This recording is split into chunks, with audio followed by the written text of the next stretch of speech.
дори и обикновената тубичка за течен сапун. Затова ние създадохме новия Dettol No Touch. С едно много просто движение на ръката, диспенсерът автоматично изпуска оптимална доза сапун, елиминираща 99,9% от бактериите. Dettol – мисия за здраве. Препоръчано от Европейската асоциация по педиатрия. Имало едно време в Алпите една лилава крава. Смятането ни се отдавало. Нито пък игрите, но съдбата е дарила със способността да бъде наистина добра в сближаването. Милка, осмели се да покажеш нежност.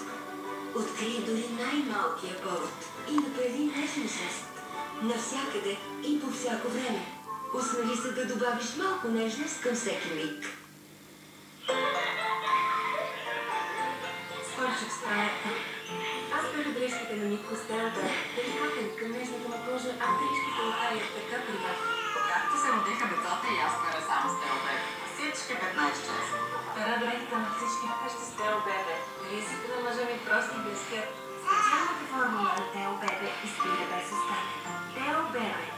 За тебе, бебе, и за всички нас. Като се ожени, я ще пера с Телбебе.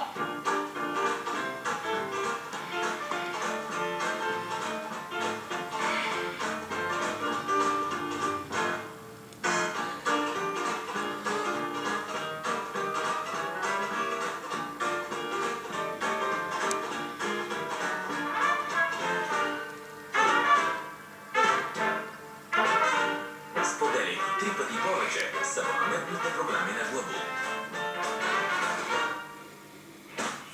Ей, Жоре! Здрасти, Драго! Имаш ли още онзи моторен трион штил? Разбира се, защо питаш?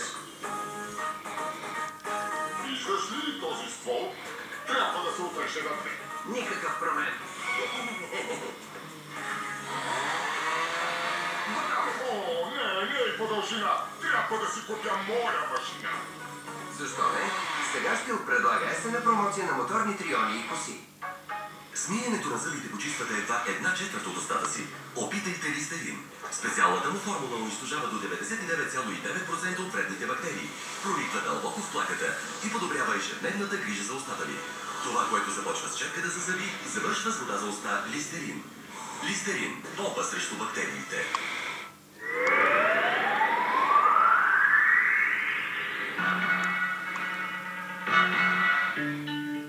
Тази неделя очаквайте шеметен сблъсък с Брус Уилис. Морган Фриман не съмнат, само пенсионер. Джон Малкович, искаш да ме убиеш?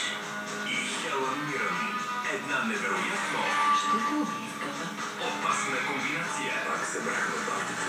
Песни, страшни пенсии. Премиера за българския ефир от 20 часа. Старец друг път. Само по нова.